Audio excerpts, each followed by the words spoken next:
Hello friends, in 2026, during China's big national meeting called the Two Sessions, the Hainan group spoke out loud and clear to the central leaders in Beijing. They said, "We need more policies, more money, more big projects, and more help." This happened less than 3 months after the Hainan Free Trade Port closed its border. Officials had called it the new high spot, the new example, and the important door for new era opening up. This is really unusual. In China's political world, the Two Sessions are never a place for local leaders to cry about being poor or complain. It is not a spot where anyone can just reach out and ask for stuff, especially not for a big project like the Hainan Free Trade Port. This was started by President Xi Jinping himself and wrapped up with tons of praise as a showpiece. Leaders are supposed to bring good news, sing praises, show loyalty, and talk about how great everything is. They should make it sound exciting and full of hope. But this time, the Hainan people put their worries right out there. We are short on money, short on policies, short on projects. What does that tell us? It tells us the Hainan Free Trade Port was never a healthy project that could grow on its own and pay for itself. From the very start, it was a political project that needs the central government to keep pumping in money, stacking up special rules, and pushing it with orders from above. Now the central government itself is feeling money pressure, so the real troubles are starting to show. Let's look at the key moment at the meeting. On March 8th, the Hainan group held an open day. The governor, Liu Xiaoming, talked about life after the port closed and asked the National Development and Reform Commission for a bunch of things. He wanted more help for foreign businesses, new rules that treat local and foreign companies the same, easier rules for foreign money to come in, and permission to sell local government bonds to people outside China. He also asked to start building a new airport in Sanya and put it in the next national 5-year plan. Plus, he wanted to start a high-speed train from Zhanjiang to Hainan and speed up offshore wind power and other industries. In plain words, he was saying, Hainan cannot hold on by itself anymore. We need Beijing to keep giving us policies, money, and big projects.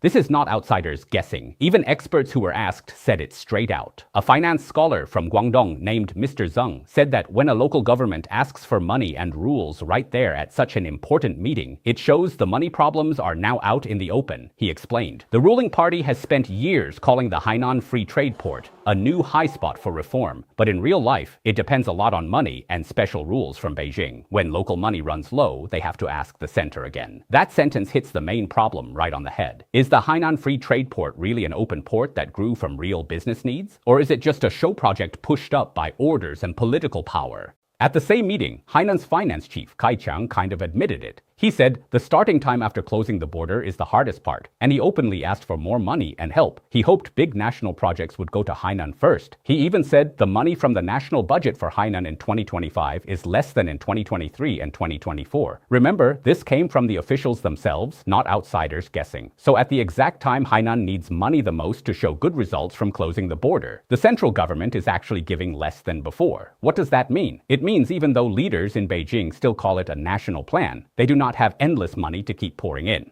Plain and simple, Beijing is short on cash too. Local places cannot count on unlimited help from the center like before. Hainan's own problem is that it never had strong ways to make money on its own. Economist Wang Bing said it even clearer. From the first plan, the free trade port depended on central money and rules. Local factories and businesses are weak, and there is not much tax coming in. It looks big and loud, but it has always run on money sent from Beijing. Now the central money is getting tighter, so this year they cut support. The Hainan leaders complaining at the meeting probably will not get much real help. So what should a real, lively free port look like? It needs at least 3 things: strong local businesses, good rules and systems, and trust from people around the world. What does Hainan have? First, businesses. Hainan has always lived on tourism, houses and land sales, and farming. Tourism depends on how much people want to spend. House sales depend on government rules. Farming does not make much extra money. None of these can hold up a real international free trade port. What really holds one up is high-level factories, world shipping, banks and money services, big company headquarters, open rules, strong laws, steady expectations, and confidence that foreign money will stay for a long time. Hainan is weak in all those. Second, good rules and systems. Hainan does not have them. The slogans say inside the country but outside the customs, zero taxes, and free and easy. But in real life, every important rule still needs approval after approval, check after check, and guard after guard. Under this system, any opening up must stay under control, manageable, and no trouble.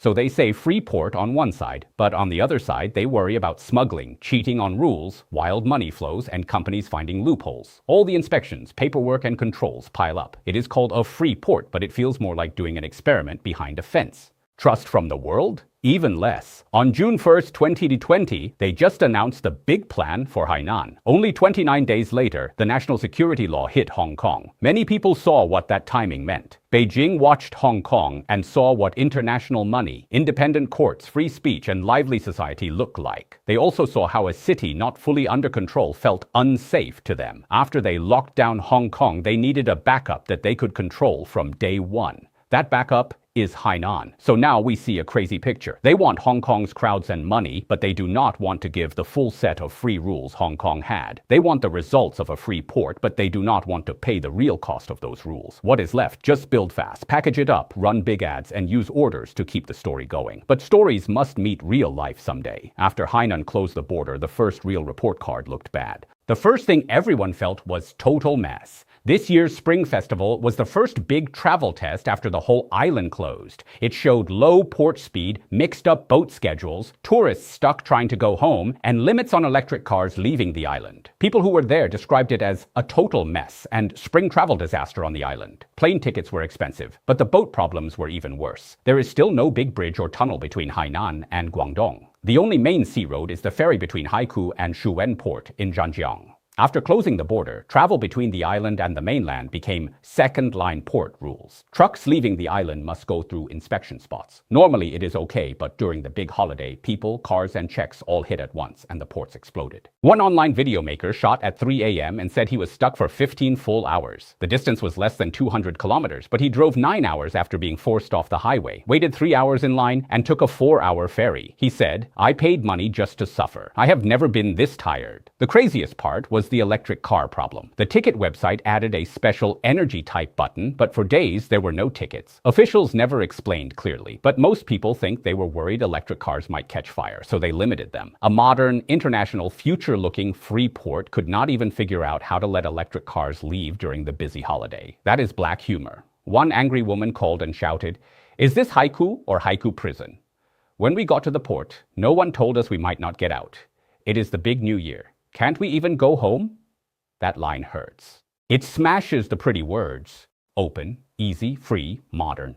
Against what people really felt, closed, stuck, worried, jammed, and trapped on the island. The difference hits harder than any complaint. Traffic mess hurts the image, but the deeper pain hits ordinary Hainan people. They feel they got none of the good stuff from the free trade port, but all the trouble and costs landed right on them. That brings the second big problem, fights in society, especially over land. On February 1st, in Daya village in Lingao County, big fights broke out between police and villagers. The people were angry about years of forced house tearing down, corruption, and unfair elections. They stood outside the village office to protect their rights and blocked government cars. Officials quickly sent lots of regular police, special riot police, and staff. Fighting started. Videos show riot police with shields and sticks hitting villagers and spraying pepper spray. Villagers threw stones and bricks back. Many people got hurt and fell down. This is not just normal small-town trouble. It is the system's problems spilling out. One of the biggest dangers for the Hainan Free Trade Port is this. When land prices go up, when big development plans start, and when government and money people jump in together, the first ones pushed out are the original villagers, small landowners, and the poorest people.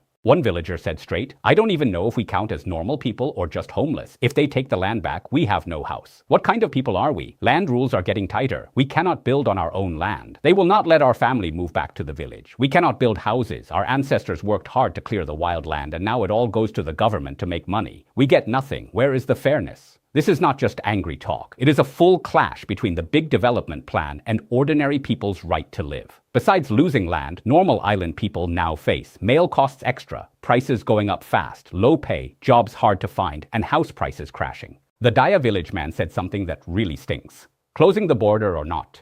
What difference? We see no good changes, only higher living costs.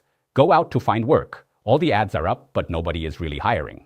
The words, "all the ads are up," paint a clear picture. It means the job posts look busy, but the jobs are empty, the pay is bad, or it is just for show. So the free trade port's problems are not just big picture money trouble. They are spreading down to everyday people, turning into worry about land, jobs, costs, and even who they are. Now look at the third line, buildings and roads. The governor asked for help with the new Sanya airport, the high-speed train, offshore wind power, and other giant projects. That shows they are still betting on build big to pull the economy. But even projects already started are showing money and quality problems. On February 11th, a piece of new provincial road in Buao Town, Qionghai, still not finished and not open yet, was supposed to be the main way out of the Buao area. It suddenly collapsed over a big area with no rain and no cars on it. People's first reaction, from the pictures, it looks like a tofu dregs road. If they built it to real national standards, how could this happen? Good thing it was not open yet. Hainan's troubles today are like falling dominoes: money pressure, rush to build, traffic mess, prices up, land fights, unhappy people, bad building accidents. One after another. There is one more sensitive political detail. On February 6, 2026, the top anti-corruption office announced 4 high-level officials were kicked out and sent to court on the same day. The one everyone noticed was the former Hainan Party Secretary General, Ni Qiang. One official charge was talking wildly about central big policies.